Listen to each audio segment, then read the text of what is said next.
তবে অনেকে বলে যে 12 মাস লাগানো যায়, এটা কিন্তু চারা বেচার জন্য। কোনো গাছে কেজু আছে, কোনো গাছে হাফ কেজু আছে। এদের আপনি যেরাম খাতি দেবেন ওরা কিন্তু সেরাম খাতি দেবে আপনার। আপনি সার দিলেন না, আপনি ফলের আশাই করলেন, তা তো হবে না। ধানের চাষে একবার কাটলি তো আর হবে না। আর এ তো প্রতি সপ্তাহে আপনি যেরাম খরচ করছেন সেইভাবে বুঝে করা যায়, তাহলে করুন। আর যদি না বোঝে তাহলে করার দরকার নেই, ভিটে বাড়ু থাকবেন। আচ্ছা আচ্ছা, আর বুঝলি ভিটে বাড়ি বানানো যাবে এক কথায়।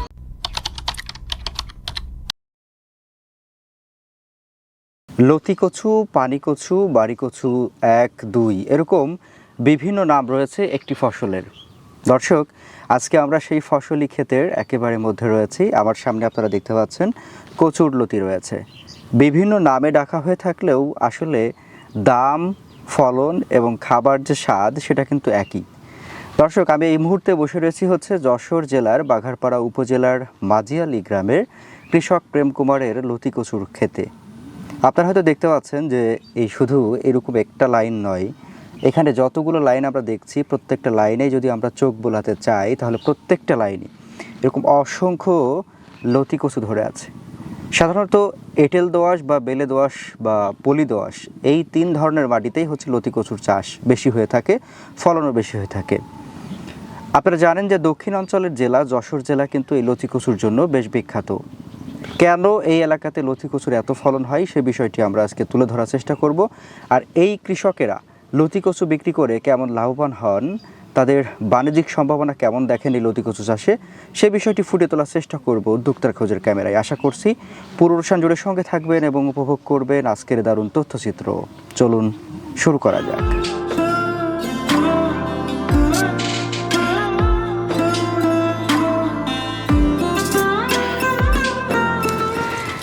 দাদা, এই কি মহাজাদু দেখতে চলে আসছি আপনার এখানে। কেমন আছেন? ভালো আছেন? হ্যাঁ, এই তো ভালো আছি। আপনার এই মহাজাদু আমাদের দর্শকদের না দেখাইলেই নয়। কি করছেন এটা? আসলে এর এই যে এত সুন্দর যে লতি দেখছেন, এর কিছু কৌশল আছে। আচ্ছা আচ্ছা আচ্ছা, মানে সেই কৌশলটা অবলম্বন করতে হয়। আচ্ছা, আপনার কি জাত এটা লতির? এটা আছে যশোরের অরিজিনাল লতিরাজ। যশোরের অরিজিনাল লতিরাজ। লতিরাজ। কয়েকটা লতি তুলেন তো। এক একটা গাছ থেকে কতগুলা লতি হইতে পারে? আসলে গুনিয়ে পারা যাবে না। আচ্ছা, এই গুনিয়ে পারা যাবে না, এত পরিমাণে লতি। আমরা তো বহুবার বহু জায়গাতে লতি কচু এই দেখেন লতি যেরকম লম্বা সেরকম মোটা। এই যে আচ্ছা, তবে সব মোটা না, কিছু আছে আপনার একটু এই যে চেকন জিরা, ওই যে চারা আছে না, চারার থেকে গুড়ার থেকে লতির থেকে লতি বেরোয়। এই জন্যে আমরা কাশি দিয়ে কাটার পরে এ দেখেন যে গিরি আছে না, এই এর মধ্যে দিয়ে আবার এই দেখেন লতি ছেড়েছে এখান থেকে। হ্যাঁ, তাহলে এই যে চেকন হয়। আর গাছের কাঠের থেকে যে লতিটা হয় এই যে এইটা আর কি মোটা হয়। আচ্ছা আচ্ছা, এই কারণে কিছু চিকন পাচ্ছি, কিছু মোটা পাচ্ছি। বাজারে কোনটার চাহিদা বেশি? এই চেকনটার চাহিদা বেশি আমাদের এখানে। চিকনটার চাহিদা বেশি। হ্যাঁ। এখন কত টাকা কেজি দরে চলছে বাজারে? এখন আজকের বাজার গেছে 75-80। আর 75-80 টাকা। হ্যাঁ, 75-80 টাকা। আর এর আগে বেচেছি 90 টাকা, 100 টাকা। আচ্ছা, চেকনটা 100 টাকা আর মোটাটা 90 টাকা।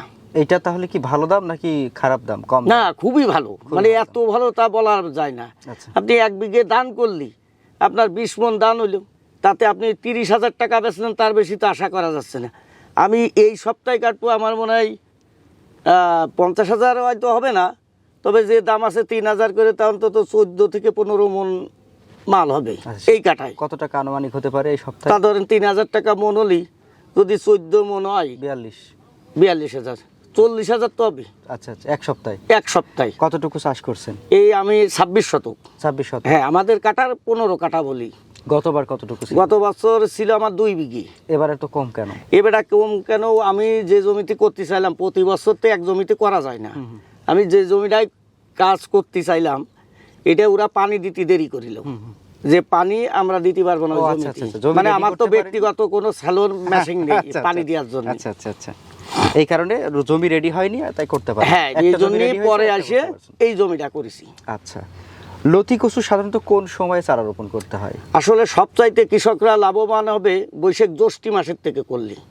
জ্যৈষ্ঠী, আষাঢ়, শ্রাবণের পরে লাগাতে পারবে। আচ্ছা আচ্ছা, তবে অনেকে বলে যে 12 মাস লাগানো যায়, এটা কিন্তু চারা বেচার জন্য। আচ্ছা, মানে এরা যারা বলে তারা কৃষক, যে অরিজিনাল কৃষক, কেউ কিন্তু বলবে না এই কথাটা। কেন বলবে না?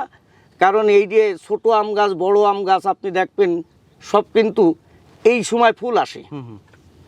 আর এই লতু কিন্তু আষাঢ় মাস আসলেই কিন্তু ফুল এসে যাবে, লতি এর পরে আর হবে না। আচ্ছা আচ্ছা আচ্ছা। যার কারণে ওই যে 12 মাস যে বলে যে লাগাতে, এটা ভুল। ও আচ্ছা আচ্ছা, আপনার এখন যে এক একটা গাছে এক একটা যে গাছ, এক একটা গাছে যে পরিমাণ লতি আছে, যদি আমরা এই গাছগুলো দেখি এই গাছগুলো দেখি, এরকম এক একটা গাছে কত গ্রাম লতি থাকতে পারে বা কতটুকু? আসলে কোনো গাছে কেজু আছে, আচ্ছা কোনো গাছে হাফ কেজু আছে। আচ্ছা, গাছের সংখ্যা কতগুলা? তা এখানে 3500 গাছ আছে। 3500? হ্যাঁ। আচ্ছা, তো মোটামুটি ও 3500। তবে আমি কিন্তু আর একটা সিস্টেমে লাগাইছি, এটা কিন্তু নতুন সিস্টেম। যেমন আপনি দেখেন এই যে একটা, এরপরে কিন্তু দুটো, আচ্ছা এরপরে একটা, মানে এক হাত পর পর একটা, আবার এক হাত পরে যে 1 বিঘে পরে যে আরেকটা। আপনি দেখেন লক্ষ্য করে, তাতে করে গাছের সংখ্যা বেড়ে গেছে, গাছের সংখ্যা বাড়িয়েছে, ফলনও কিন্তু আমি প্রথম মনে করলাম আমি লস খালি আমি খাবো, কিন্তু এখন দেখছি না এইটা, এবং সিস্টেমটাই ভালো ভালো। আচ্ছা, আপনি আরও গাছ ধরাতে পারবেন এখানে, 15 কাঠায় আপনি 4000 গাছ ধরা যাবে। আচ্ছা, কারণ আমার এইটা আছে 1.5 হাতের একটু উপরে দিয়া, আর সাধারণত লাগাতে 1.5 হাত। 27 ইঞ্চি। গলি গলি কত? গলি একটু বাড়তি দিয়া আমার 34 ইঞ্চি দিয়া, গলি 34 ইঞ্চি দেয়া, আর 18 ইঞ্চি পর পর একটা বাদে একটা, দুটো, একটা বাদে একটা, আবার দুইটা। আচ্ছা আচ্ছা, এই সিস্টেমে যার কারণে আমার কিন্তু ফলন বেশি।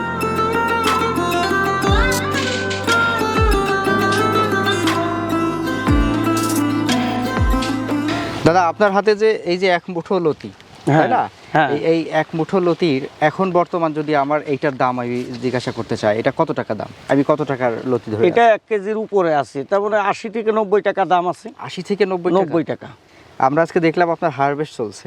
হ্যাঁ, আজকে তুলছি। মানে এইরকম তো শত শত মুঠো আজকে হ্যাঁ হবে। হ্যাঁ, যাক, একদম আটি বেঁধে সব দেখলাম আপনার যারা লেবার তারা মাথায় করে করে নিচ্ছে, হ্যাঁ। ভ্যানে করে এদিকে খ্যাপ দেওয়া হচ্ছে। তাহলে সে কত টাকা লতি উঠছে আজকে? প্রচুর, বললাম না যে 40-45 হাজার টাকা বিক্রি হবে আজকের কাটায়। আচ্ছা, এর পিছনে কোনো আলাদা কোনো কৌশল আছে না? কৌশল তো অবশ্যই আছে। আচ্ছা, সেটা একটু বলেন। আসলে মেন হচ্ছে যে সময় চারাটা আপনার বেরোবে, বেরোনোর পরে যে লতি 4-5টা করে বেরোয়, এই লতিটা কিন্তু অল্প একটু খাটো থাকে, আর ওই সময় কিন্তু গুঁড়াটা বেঁধে দিতে হয়, মানে গোড়ায় মাটি দিতে হয়, আর বই তো কিন্তু পরিষ্কার রাখতেই হবে। আচ্ছা, এই পরিষ্কার রাখতে হবে, আর ওই যে বাঁধে দিতে হবে ওই শুদ্ধই দিলে ওই লতির যে গিরে ওখান থেকে কিন্তু আবার লতি হবে। আচ্ছা, তখনটা অনেক লম্বা হবে। হ্যাঁ। তো এখন যদি আমরা লতি কচুর একটু চাষের নিয়মে আসতে চাই, আপনি বলছিলেন যে বছরের ঠিক নির্দিষ্ট একটা সময়ে চারা রোপণ করতে হয়, সেই সময়টা কখন? মানে জ্যৈষ্ঠী মাসের থেকে লাগালি, জ্যৈষ্ঠী, আষাঢ়, শ্রাবণ, এটা কিন্তু 1 বছর থাকে। আচ্ছা, আর আমরা যেটা শীতকালে লাগাই, কার্তিক, অগ্রহায়ণ, পৌষ, যাদের নিচে জমি তারা কিন্তু ওই সময় করে। আচ্ছা, কারণ যদি পানি বাইরে নষ্ট হয়ে যায় তাহলে তো হবে না, আপনি লস খাবেন। আচ্ছা, যার কারণে নিচে জায়গায় আমরা করেছি, নিচে জায়গায় করেছি ওই শীতকালে। কি ধরনের মাটিতে ভালো হয়? যে কোনো মাটিতে, যে কোনো মাটিতে, যে কোনো মাটিতে হবে, তবে পানিটার ব্যবস্থা থাকতেই হবে সব সময়। সব সময়, মানে সব সময় একটা কাদা কাদা ভাব থাকতে হবে। হ্যাঁ। আবার একেবারে পানির বলতে যে এরকম না যে হাঁটু, না না না, হাঁটু সমানো পানি হলে হবে না। আচ্ছা আচ্ছা আচ্ছা, কারণ ও তো দম ছাড়িয়ে বাঁচার দরকার। সেটাই। আচ্ছা, লতি কচুর চারা রোপণের কত মাস পরে গিয়ে আপনার হচ্ছে এরকম বিক্রি করার উপযোগী হয় লতি? 2 থেকে 1.5 থেকে 2 মাস, 1.5 থেকে 2 মাস, অর্থাৎ 50-60 দিনের মধ্যে আপনি 2-1 কেজি বেচতে পারবেন। আচ্ছা আচ্ছা। এরপরে যখন আমি ধরেন পুরো দমসে বিক্রি করতে চাই, সেটা কতদিন পরে? ওই তো পর পর দেখা যাচ্ছে ওই তারিখ 5 কেজি উঠলো, হয়তো পরের তারিখ 20 কেজি হইলো। প্রতি সপ্তাহে তো হারভেস্ট করা যায়। আচ্ছা আচ্ছা, প্রতি সপ্তাহে, আর না করলে লতি নষ্ট হয়ে যাবে। তো এই যে মাথা নেই লতির, কিন্তু অতি মাথা বেরোয় বড় হয়ে যাবে। লতি কচুতে সারের ব্যবহারটা কেমন? সার প্রতি সপ্তাহে ব্যবহার করতে হয়। আচ্ছা, আমরা অনেক সময় জানি যে লতি কচু যেরকম আপনাকে মানে আউটপুট দেয়, সেরকম ওকেও ইনপুট দিতে হয়। অবশ্যই। হ্যাঁ, আপনি না খালি আপনি কাজ করবেন কি করে? সেটাই। তদরূপ এদের আপনি যেরাম খাতি দেবেন ওরা কিন্তু সেরাম খাতি দেবে আপনার। আপনি সার দিলেন না, আপনি ফলের আশাই করলেন, তা তো হবে না। 1 বিঘা লতি কচুতে ফলন আসা পর্যন্ত কত টাকা খরচ হয়? তা ফলন আসা পর্যন্ত আমার মনে হয় 25 থেকে 30 হাজার খরচ করলেই আপনার ফলন চলে আসবে। ফলন চলে আসবে। আর তারপরে ওরটা ও খাবে, আচ্ছা আচ্ছা আচ্ছা। আপনার তো আর দিতে হচ্ছে না। এই সপ্তাহে যে আপনি বলছেন 40 থেকে 42 হাজার টাকার লতি কচু হয়তো বিক্রি হতে পারে, বিক্রি হতে পারে, সপ্তাহের লতি আশা করা যাচ্ছে। আশা করা যাচ্ছে। এই এক সপ্তাহে আপনার এখানে খরচ গেল কত? মানে আসলে শীতকাল পর্যন্ত এই পর্যন্ত আমি 30 হাজার টাকা খরচ করেছি। আচ্ছা, 30 হাজার টাকা খরচ করেছি আজকে জোন বাদে।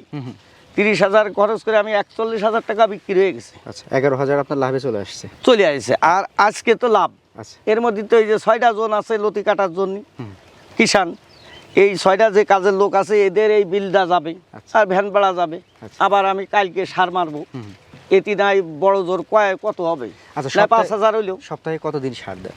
সপ্তাহে একবার। সেটা কত টাকার সার? ওই দেখা যাচ্ছে এ তো একবার বানানো হয়ে গেছে এর আগে, এখন কিন্তু অত সার কাটবে না। আচ্ছা প্রথম দিকে একটু বেশি সার প্রথম খায়। দিকে একটু গাছ বানাতে গেলে একটু বেশি লাগে, আর এখনে আপনার সার লাগবে অল্প। দেখা যাচ্ছে 33 শতকে বিঘে আপনি এখন দিতে হবে 15 কেজি টিএসপি, 8 কেজি ইউরিয়া, এইভাবে চালাতে হবে। মানে এক এক সপ্তাহে ভাগ ভাগ আছে। আনুমানিক কত টাকার হতে পারে এক সপ্তাহে? তা ধরেন 25 আনুমানিক কয় কেজি, ওই মানে 1,1200 টাকা সার দিলিয়ে না সপ্তাহে। আচ্ছা আর তারপরে আপনি শুধু লতি তুলবেন আর বিক্রি করবেন? বিক্রি করবো। আচ্ছা আপনার এই ক্ষেতের বয়স এখন কত চলছে? ওই যে 8 মাস। 8 মাস চলছে। 8 মাস চলছে, আপনি বিক্রি শুরু করেছেন কত? আরো প্রায় 5-6 মাস আগে থেকে? হ্যাঁ, আর 5-6 মাস আগে। আর কতদিন বিক্রি করা শুধু যাবে? শীতকালে 2 মাস হয় না। আচ্ছা আচ্ছা। শীতকালে 2 মাসটা বেচতে পারিনি, তারপরে এই যে কি মাসে, এটা হচ্ছে আপনার চৈত্র মাস আসছে বোধহয়, ফাল্গুন শেষ। ফাল্গুন শেষ, তার এর মধ্যে আমার তো 41,000 বেচা হয়ে গেছে, আজকে এই যে আবার বেচছি। আচ্ছা আচ্ছা। তো এই যে আপনার সামনে আর কতদিন বিক্রি করা যাবে বা এই ক্ষেত কতদিন থাকবে? এখনো আশা করা যায় 2 মাস 2.5 মাস তো বেচবই। 2 মাস 2.5 মাস। হুম। তাহলে সব মিলিয়ে যদি আমরা টোটালটা যোগ করতে চাই আপনার এই যে শুরুর থেকে একদম শেষ পর্যন্ত, তাহলে কত টাকার লতি বিক্রি করা যাবে? তা আমার মনে হয় যদি ভালো হয়, আর ভালো মানে এর উপরে আর আল্লাহর কাছে কি চাবো। সেটাই যেরকম আছে আর যেটা দেখতে পাচ্ছি আমরা, এইভাবে যদি চলতে থাকে তাহলে কত টাকার বিক্রি করা যাবে? এরকম হলে 4 লাখ তো ভালোভাবে যাবে। 4 লাখ। আপনার কি এই 25 শতকের কথা বলছেন নাকি? না, 1 বিঘে। এক বিঘে। 1 বিঘের কথা বলছি। তাহলে আপনার এখানে কত হতে পারে? 3 লাখ। তাহলে এখানে 3 লাখ, 3 লাখ, 2.5 থেকে 3 লাখ হয়তো। এই যে 2.5 থেকে 3 লাখ তো এমনি হবে। এখান থেকে আপনি খরচ কত বাদ দিবেন? 0.5% ধরেন খরচ হয়ে যাবে, জন টন দিয়ে আপনারই দিয়ে, সার মাটি সার মাটি এগুলো দিয়ে। হ্যাঁ। তার মানে মোটামুটি আপনার যদি 3 লাখ টাকা বিক্রি করা যায়, 1.5 লাখ টাকা থাকে খরচ, আর 1.5 লাখ টাকা থাকে হচ্ছে লাভে। আপনাদের এই মাঠে টোটাল কত বিঘার হচ্ছে আনুমানিক লতি কচু চাষ? আসলে এইটা বলা তো সম্ভব না, তারপরে আমার মনে হয় আমাদের মাঝিয়ালি গ্রামে 100 ভাগের ভিতরে দিই 100টা, আমাদের মাঝিয়ালি গ্রামেই 400-500 বিঘে আছে। 400 বিঘা। হ্যাঁ। ধরেন আপনার এই মাঠে 100 বিঘা জমি, ধরেন 100 বিঘা। আমাদের মাঝিয়ালি 1800 বিঘে জমি। আচ্ছা আমরা ধরে নিলাম যে এই মাঠে 100 বিঘা জমি, 100 বিঘার মধ্যে কত বিঘা লতি আর কত বিঘা অন্যান্য চাষ? তা ধরেন আপনি 50% আমাদের লতির চাষ। আচ্ছা আচ্ছা। তার মানে আপনারা লতির চাষের উপরেই বেশি নির্ভরশীল? হ্যাঁ, কারণ এখানে আমরা বাজারটা ভালো পাই তো। আচ্ছা আচ্ছা। আপনি দেখছেন না, এই যে এখন আমি 40,000 টাকা 42,000 টাকা ধরেছি, আপনার ধান করলেও হতো নাকি? আচ্ছা। ধানের চাষে একবার কাটলি তো আর হবে না, আর এই তো প্রতি সপ্তাহে আপনি যেরকম খরচ করছেন সেইভাবে উঠছে। আচ্ছা তাহলে এখনো 2 মাস যদি আমার লতি থাকে তাহলে 8টা সপ্তাহ, আচ্ছা। তাহলে 8টা সপ্তাহে, এই সপ্তাহে না বেশি, ওই সপ্তাহে কমও, তাও তো 2-4 মণ 5 মণ পাবো। হ্যাঁ হ্যাঁ সেটা। তাহলে সেই টাকাটা যাবে কোনে? সেটাই। তাহলে এই জায়গা থেকে দাঁড়িয়ে আপনি লতি চাষটাকে কতটুকু বাণিজ্যিক চাষ বা বাণিজ্যিক সম্ভাবনাময় চাষ বলছেন? আমি মনে হয় যারা অরিজিনালি এই ট্রিটমেন্টটা দিতে পারবে তারা লতির চাষ করা ভালো। আর যারা পারবে না, অনেক সময় দেখে ও সার নিয়ে যাবো, এত দাম, এত খরচ, অতি দরকার নেই ওদের চাষ করা। আচ্ছা আচ্ছা। কি কইছি বুঝতে পেরেছেন? মানে বুঝলে, যদি বুঝে করা যায়, বুঝে করা যায় তাহলে করুক, তাহলে করুক। আর যদি না বোঝে তাহলে করার দরকার নেই, ভিটে বাড়িও থাকবে না। আচ্ছা আচ্ছা। আর বুঝলি ভিটে বাড়ি বানানো যাবে এক কথায়। তাহলে দাদা আপনার সাথে তো আপনার লতির যে কচুর ফলন বা হচ্ছে লতির ফলন সেটা আমরা দেখলাম, এবং আমরা বরাবর যেটা দেখে আসছি, গতবারও দেখেছি যে আপনার প্রচুর ফলন হয়েছে। হ্যাঁ, প্রচুর ফলন হয়েছে। এবারও বোধহয় মাঠের সেরা একটি ফলন আমরা দেখতে তা পাচ্ছি। আশা করা যায় এই মাঠের শিরা। তো এই জায়গা থেকে দাঁড়িয়ে আপনি আমাদের কৃষক ভাইদের জন্য, আপনি কৃষক প্রেম কুমার, অন্যান্য যে কৃষক ভাইরা রয়েছে তাদের উদ্দেশ্যে কি বলবেন সর্বশেষ? আমি কৃষক প্রেম কুমার এইটাই বলবো দর্শকের, যদি আপনারা লতির চাষ করতে চান তাহলে আমার নিয়মে যদি আপনারা লাগান তাহলে কিন্তু গাড়ি বাড়ি করা যাবে। আর যদি আপনার ব্যক্তিগত নিয়মে করেন বা আপনার পাশে যে সারের দোকান আছে তাদের নিয়মে করেন তাহলে লতির চাষের দরকার নেই, তাহলে ওই ভিটে বাড়ি বেচতে হবে। আচ্ছা আচ্ছা আচ্ছা। কারণ এর মধ্যে এক এক সময় এক একটা কৌশল অবলম্বন করতে হয়। কিছু কিছু ওষুধ আছে এই কচুর বুইতে দেওয়া যায় না, আবার কিছু কিছু ওষুধ আছে এর মধ্যে দেওয়া যায়। অনেকে কিন্তু মাতুব্বারি করে কয় যে আমি অতি দিলাম কোনো ক্ষতি এলো না, এটি দিলাম কিন্তু ক্ষতি হয়ে যাবে। আচ্ছা। ধানে যে যে ওষুধ ব্যবহার করা যাবে আপনার কচু গাছে সেই ওষুধ ব্যবহার করা যাবে মানে এক একটা ফসলের তো এক একটা। হ্যাঁ, এই যে কিন্তু অনেকে মারে না, ইতিমধ্যে অনেকেরটা নষ্ট হয়ে গেছে। আচ্ছা আচ্ছা আমার জানা মতে মোবাইল করে আমারে জানায় যে দাদা আমার কচু গাছে তো সব সাদা হয়ে যাচ্ছে পাতা। ওই আশেপাশে কিছু ওই যে ঘাস মারা যে ওষুধ দিয়েছে এটির কারণে কিন্তু এই যে পাতা সাদা হয়, তাদের আর লতি হবে না, ওরা যদি একটু ভুল করে। আচ্ছা আচ্ছা এই জন্যই ভিটে বাড়ি বেচতে হবে। আর আমাদের এই যে যশোরে যারা, আমাদের জোরপুর ইউনিয়নে যারা, এরা তো জানিয়ে গেছে, আমাদের এই পাশে যারা করে এরা জানিয়ে গেছে। এখন এগের কিন্তু বাড়ি গাড়ি তৈরি এই ফর্মুলায় করলে মোটামুটি লতি চাষ করে লাভবান হবেন।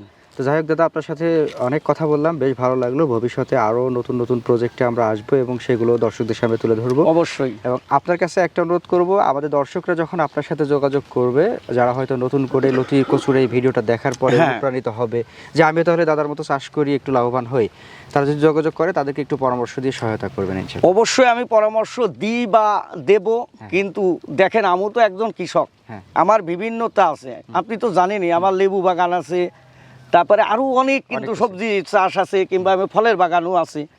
কিন্তু আসলে ওদের আমি বলি যে আপনারা যারা সহযোগিতা চান এই চাষের ব্যাপারে, তারা একটু সন্ধ্যের দিকেই রাত 9টা পর্যন্তই আপনি কল দেবেন। এই মুহূর্তে কল দিলে আমি কয়জনের তা রিসিভ করবো না এই কাজ করবো এদের সেটা তো সাথে। কৃষক মানুষ সারাদিন কাজে কর্মব্যস্ত থাকতে হবে, সন্ধ্যার পরে একটু বিরতি। যারা পরামর্শের জন্য কল দেবে, এক কথায় আচ্ছা আচ্ছা আচ্ছা, যারা পরামর্শের জন্য কল দেবে তারা সন্ধ্যে দেখা যাচ্ছে 7টাতে 9টার মধ্যে দিল, মানে একটু রাতের দিকে দিলে সুবিধা হয়। আমি নিরিবিলি থাকি, তাদের ওষুধপাতি কি কি লাগে বা কোনভাবে আমি মাথা ঠান্ডা করে বলতে পারি। আচ্ছা, তো যাই হোক দর্শক, আপনারা যারা শুনলেন, আপনারা যারা যোগাযোগ করতে চান তারা অবশ্যই ওই সময়টা নির্ধারণ করে, যেহেতু উনি কৃষক মানুষ, কর্মব্যস্ত মানুষ, সারাদিন কাজে ব্যস্ত থাকতে হয়, তো সন্ধ্যার পরে একটু যোগাযোগ করবেন।